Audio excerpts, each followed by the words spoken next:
Welcome to Fast Track, brought to you by Aera, the podcast that helps you get into your first home faster. I'm Chereè, with me, Aera founder Derek Handley. In this episode, we take a look at the art of side hustles and how much of a difference that extra little bit of cash could make when you're saving for your first home.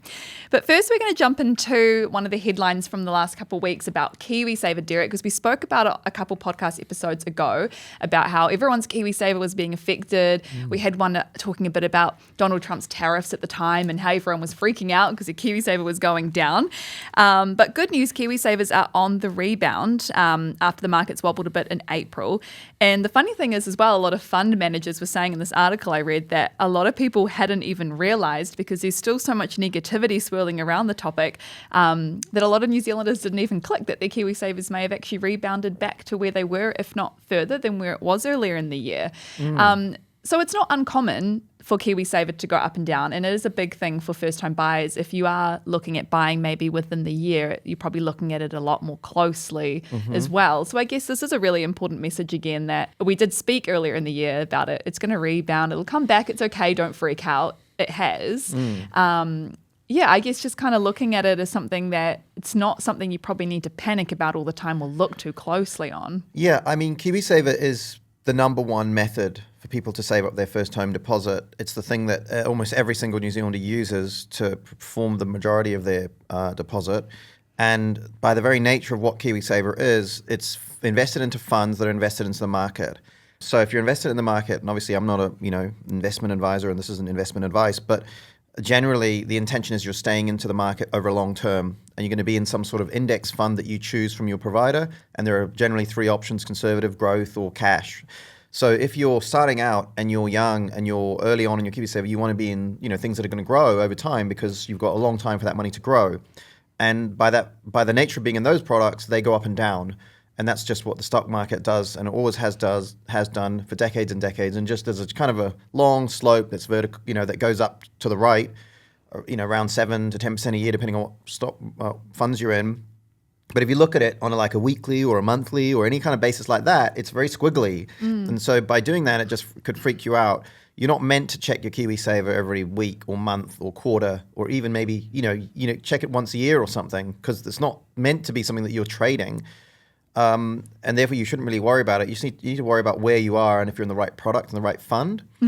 But as you get closer, as you said, you don't want to be in those squiggly lines.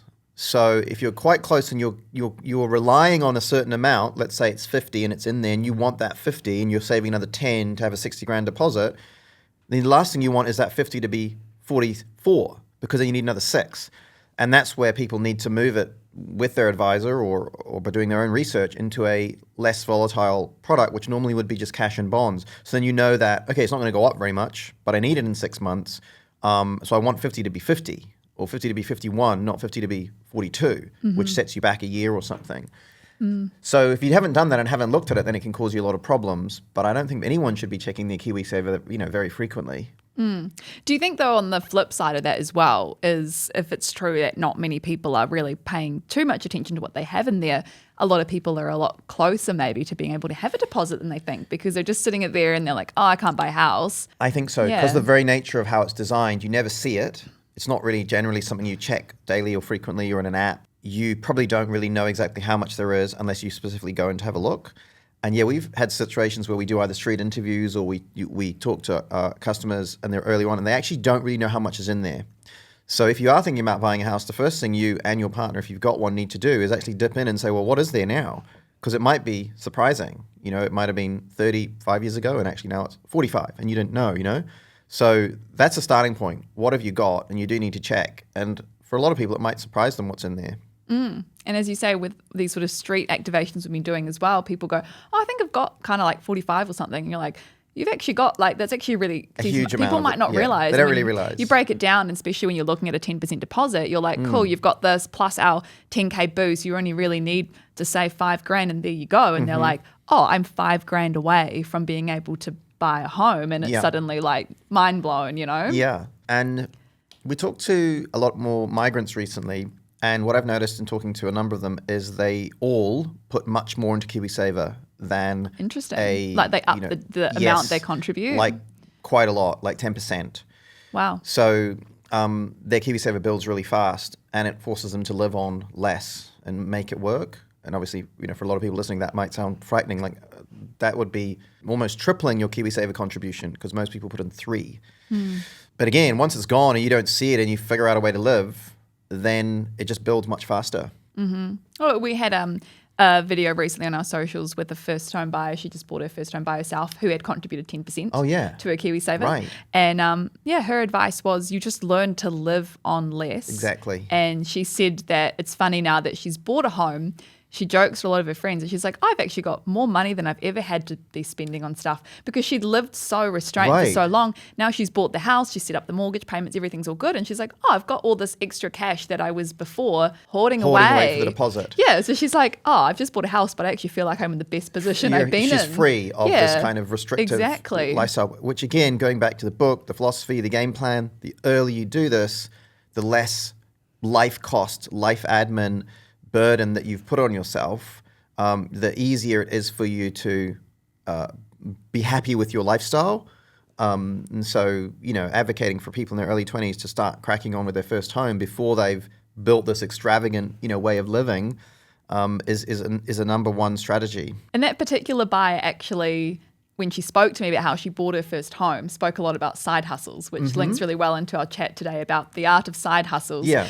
And I think for a long time, I think for me, like growing up, it was always like a side hustle sounded like this thing that you did if you like wanted to like build a business on the side and like your side hustle becomes your main hustle one day and stuff like that, like this is how you start it. Yeah. But a side hustle can be anything, I guess, that just gives you a little bit of extra money, a bit of extra cash flow on the week that either you can, depending on if you need that extra money, but if you've got a job and it's just that additional, that's perfect that you can just put that in your savings.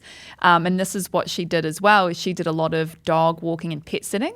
She was breaking down the numbers for me, and she said when she was flatting, their landlord was really like lovely and said they could have the dogs at the house, which is a big positive. So she would have like 3 or 4 dogs at the flat over the weekend that she would be dog sitting and be getting like $60 to $80 a dog a day. That's and wild, so, right? She'd be walking away a few $100 richer that weekend that she'd put into her savings. And so that made a really big difference. And more, I think she got a lot more out of the pet sitting than people would think you could make off just doing a dog walk or something. Or in her lunch break, she works from home some days. She goes and walks a dog on her lunch break, and that's like $30 for her lunch break walk.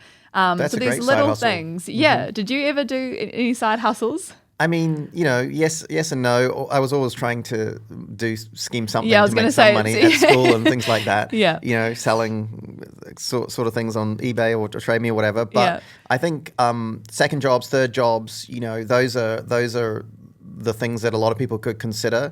The other thing we have in the book and the philosophy is like, look around your house and what could you sell? I know it's not a side hustle, but it kind of is other ways to make more money, or even just to get money back. And even to this day, I'm always putting stuff that we're not using in the house on Trade Me, and the family's often like, well, that's a lot of admin. Why are you doing it? It's like it needs to go somewhere else, and also it's money, and it just comes in. So using Facebook Marketplace and Trade Me can, free up money. It could be thousands or a couple $1,000s. When you look around and hunt around the house, there's all sorts of stuff that you probably don't need. So that's some sort of side hustle. You're, managing your bids and your bidders. Yeah, no, exactly. And you say selling off little spare things. I've got a friend that she set up a bit of a side hustle business where she resells like op shop clothing and stuff. So she goes and finds like these designer items that she gets at a bargain somewhere, and then she resells and takes a little uptick on that, or her own clothes as well. And so she's always like filtering through clothes and things like that, and just goes to markets and does that.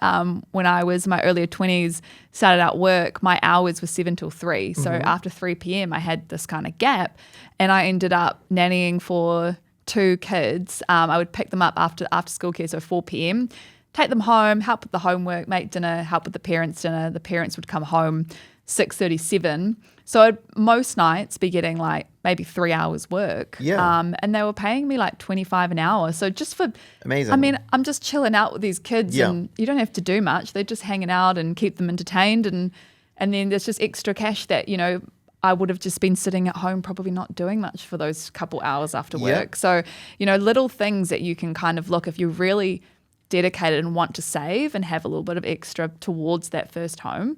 Like it's not hard. They're all possible, right? So again, if you don't have any kids and you doesn't have less responsibilities, the more you can do, right? So you can work at different hours, like you said. You could have a separate job on the weekend. And even at minimum wage, all of this stuff counts, you know? You could, if you're really committed and you really think you want to work hard, you could do Uber Eats delivery, which is massively and consistent work. And the more you work, the longer you want to work, the more you can earn.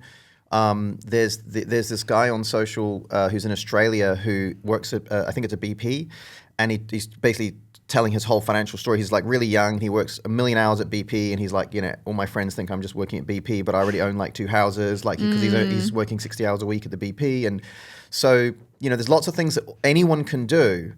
I think anyone can be trained to be a BP attendant. Anyone who can drive can be an Uber Eats deliverer.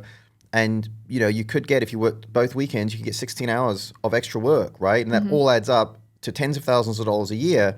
That all can contribute to you getting there sooner. And if there's 2 of you, it's even more significant in terms of what you can get done in a year or 2. And I guess the next question then, though, is it's tempting, I'm sure, for people to look at that as extra spending money.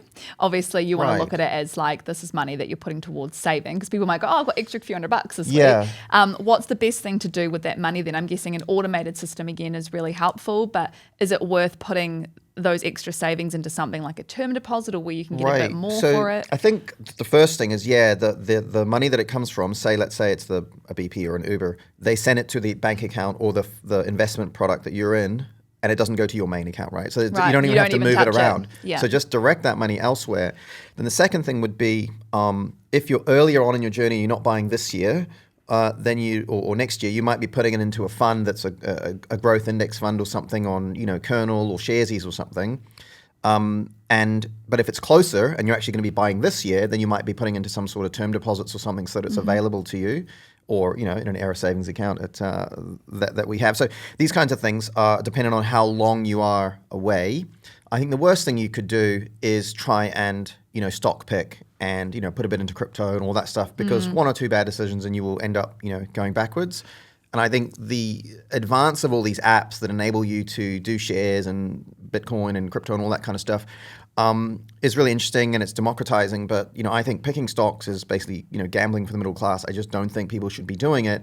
It's, there's no stories of anyone consistently outperforming the market for any extended period of time. So if you do that, you just need to know that you are gambling with a system that you don't really understand, and that people spend their entire careers trying to understand in order to beat it and beat you. So if you're thinking about buying a house, then that should be the goal. How do I make sure this money goes up at a moderate amount, not trying to game the financial markets, to game the system. If you're thinking about buying something in like 10 years, it's maybe controversial, but I think at the moment, the best asset class is Bitcoin. So if it's like long term, you're like, I've actually just put all my money away in Bitcoin or some of it and just chip away, and it just rises over time, which is kind of unbelievable to actually think about when it's such a bizarre thing. But anything shorter term, you're like, no, you need to be in some sort of financial products that are reliable. You need to figure out what the timeline is for you, and I guess that's also something that Aera helps with, is mapping it out and like what is the timeline and what's going to be the thing that's going to be best for you now. And and if you get one of those little side hustles, put all the money in it. Yeah, there's plenty of ideas here. Dog walking, what do we say? Dog walking, selling some things around the house. Uber Eats. Trade me. Doing Uber as well. Second job anywhere, minimum wage, supermarket, BP. There you go. And countless more in the book too that you can read. Exactly. There's other examples too. But yeah, they really do make a difference. And I think most people who have done them, or people who have bought a home have said that they've done them, have said they have really helped, because Well, the last one is overtime. If you have a job, just do more of it. Yeah. Do the days on public holidays where you get, time and a half. If you're an hourly wage, nobody loves working on public holidays, but the way the government set the system up, you get 1.5. So that's pretty good. Do 10 of those a year. It's a lot of extra cash. Yeah. There's always a way. I think that's the big takeaway, right? There's always a way. Thanks so much, Derek, and thank you so much for tuning in and listening to this episode of Fast Track. Subscribe if you like this episode, send it to a friend or a family member, and you can check us out on social, fasttrack_pod. Catch you next time.